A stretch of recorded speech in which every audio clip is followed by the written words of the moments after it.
Hi Mark, this is Hellena. My student number is SO441012. The speech title is Tasos Frantzolas. Everything you hear on film is a lie. And I'm a sophomore. I want to start by doing an experiment. I'm going to play 3 videos of a rainy day. But I've replaced the audio of one of the videos, and instead of the sound of the rain, I've added the sound of bacon frying. So I want you to think carefully which one the clip with the bacon is. Rain falls, rain falls, rain falls. Alright, actually I lied. They're all bacon. Bacon sizzles. Applause. My point here isn't really to make you hungry every time you see a rainy scene, but it's to show that our brains are conditioned to embrace the lies. We're not looking for accuracy.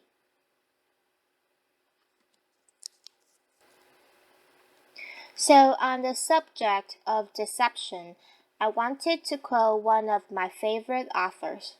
In The Decay of Lying, Oscar Wilde establishes the idea that all bad art comes from copying nature and being realistic, and all great arts comes from lying and deceiving, and telling beautiful untrue things. So when you're watching a movie and a phone rings, it's not actually ringing. It's been added later in post-production in a studio. All of the sounds you hear are fake. Everything apart from the dialogue is fake. When you watch a movie and you see a bird flapping its wings flap. They haven't really recorded the bird. It sounds a lot more realistic if you record a sheet or shaking kitchen gloves. Flaps. The burning of a cigarette up close. Cigarette burns. It actually sounds a lot more authentic if you take a small saran wrap ball and release it. A saran wrap ball being released. Punches? Punch. Oops, let me play that again. Punch. That's often done by sticking a knife in vegetables, usually cabbage. Cabbage stabbed by a knife. The next one.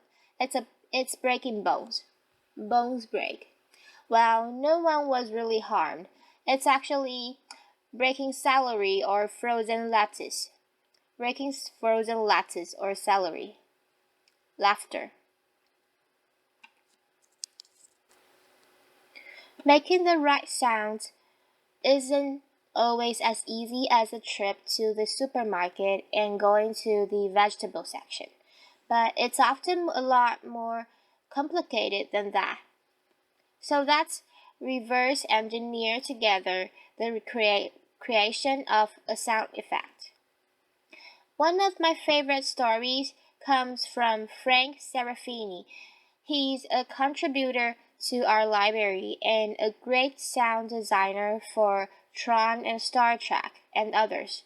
He was part of the Paramount team that won the Oscar for Best Sound for The Hunt for Red October. And this Cold War classic in the 90s, they were asked to produce the sound of the propeller of the submarine. So they had a small problem. They couldn't really find a submarine in West Hollywood. So basically what they did is they went to a front swimming pool and Frank performed a cannonball or bomba. They placed an underwater mic and an overhead mic outside the swimming pool. So here's what the underwater mic sounds like. Underwater plunge. Adding the overhead mic, it sounded a bit like this. Water splashes. So now they took the sound and pitched it 1 octave down, sort of like slowing down a record. Slowing down a record. Water splashes at lower octave. and then they removed a lot of high frequencies, water splashes, and pitched it down another octave, water splashes at lower octave. And then they added a little bit of the splash from the overhead microphone, water splashes, and by looping and repeating that sound, they got this propeller churns.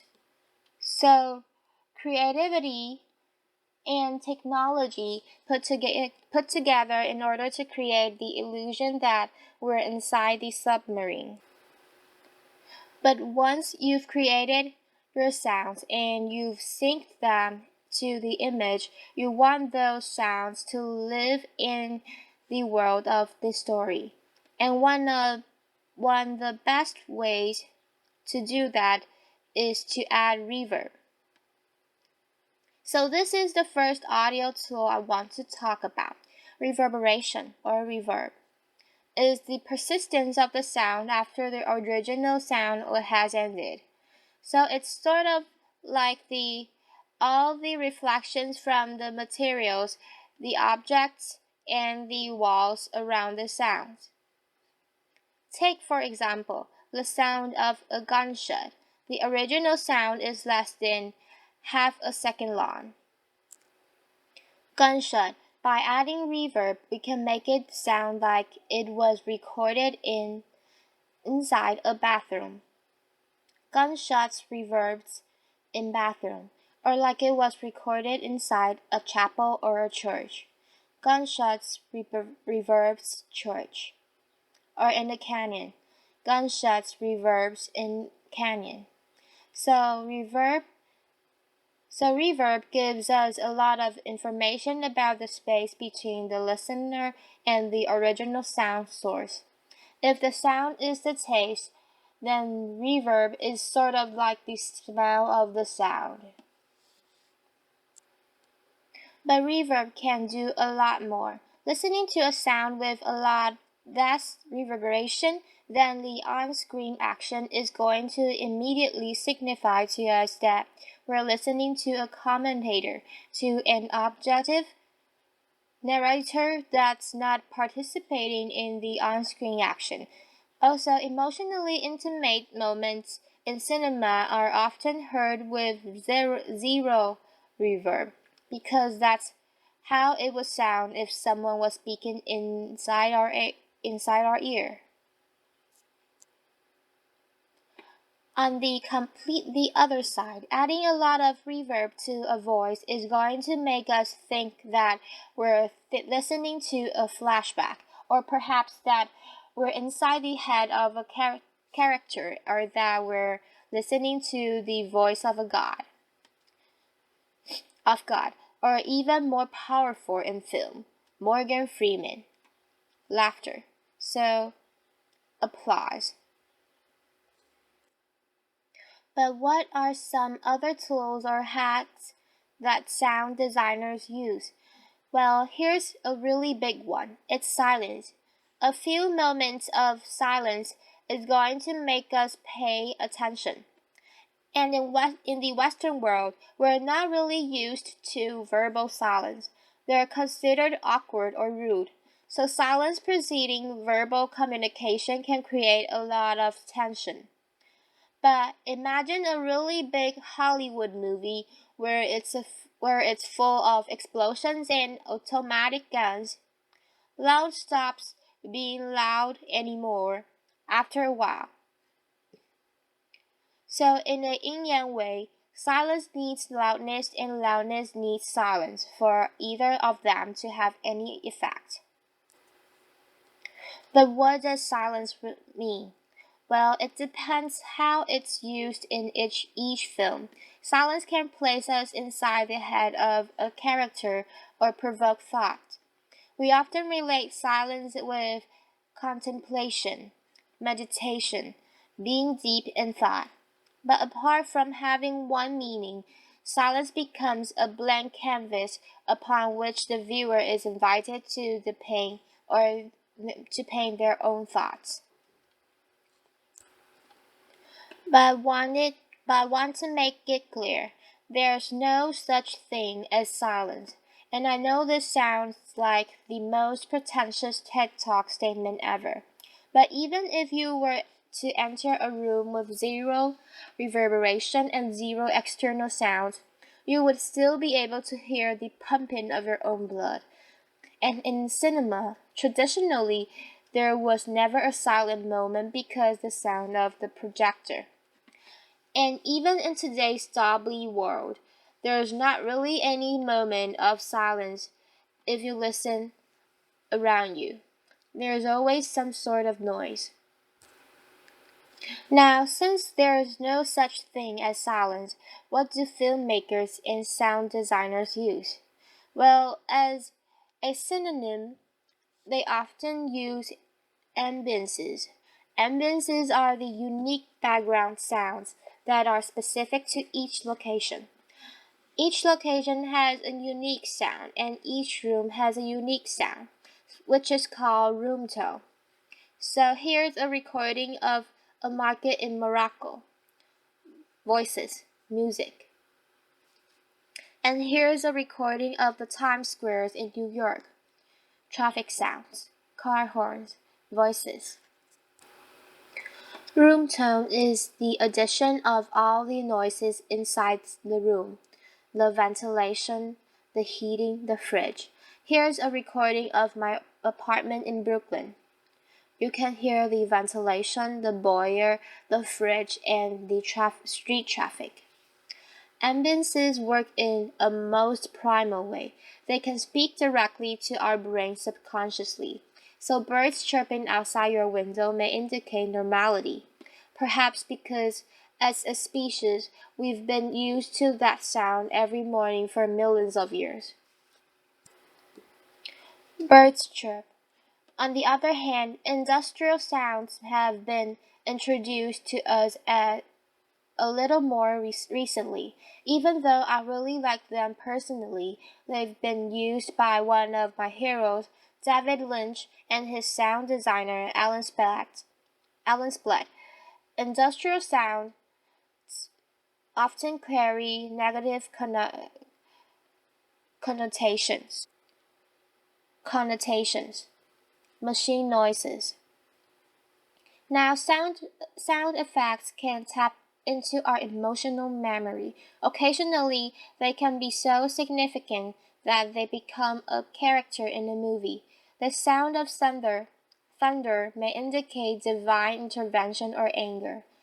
Thunder. Church bells can remind us of the passing of time, or perhaps our own mortality. Bells ring, and breaking of glass can indicate the end of a relationship or a friendship. Glass breaks. Scientists believe that dissonant sounds, for example, brass or wind instruments played very loud, may remind us of animal howls in nature and therefore create a sense of irritation or fear. Brass and wind instruments play.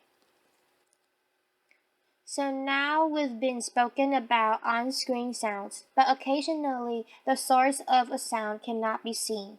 That's what we call off-screen sounds or acousmatic sounds. Well, the term acousmatic comes from Pythagoras in ancient Greece, who used to teach behind a veil or curtains for years, not revealing himself to his disciples. I think the mathematician and philosopher thought that in that way his student might focus more on the voice and his words and its meaning, rather than the visual of him speaking. So sort of like the Wizard of Oz or 1984's Big Brother, separating the voice from its source, separating cause and effect, sort of creates a sense of ubiquity or panopticism and therefore authority. There's a strong tradition of acousmatic sound. Nuns in monasteries in Rome and Venice used to sing in rooms up in galleries close to the ceiling, creating the illusion that we're listening to angel up in the sky. Richard Wagner famously created the hidden orchestra that was placed in a pit between the stage and the audience. And one of my heroes, Aphex Twin, famously hid in the dark corners of clubs. I think what all these masters knew is that by hiding the source, you create a sense of mystery. This has been seen in cinema over and over with Hitchcock, and Ridley Scott in Alien. Hearing a sound without knowing its source is going to create some sort of tension. Also, it can minimize certain visual restrictions that directors have and can show something that wasn't there during filming. And if all this sounds a little theoretical, I wanted to play a little video. Toy squeaks, typewriter, drums, ping pong, knives being sharpened, record scratches, saw cuts, woman screams. What I'm sort of trying to demonstrate with these tools is that sound is a language. It can trick us by transporting us geographically. It can change the mood. It can set the pace. It can make us laugh or it can make us scared. On a personal level, I fell in love with that language a few years ago and somehow managed to make it into some sort of profession. And I think with our work through the sound library, we're trying to kind of expand the vocabulary of that language. And in that way, we want to offer the right tools to sound designers, filmmakers, and video game and app designers to keep telling even better stories and creating even more beautiful lives. So thanks for listening. Applause.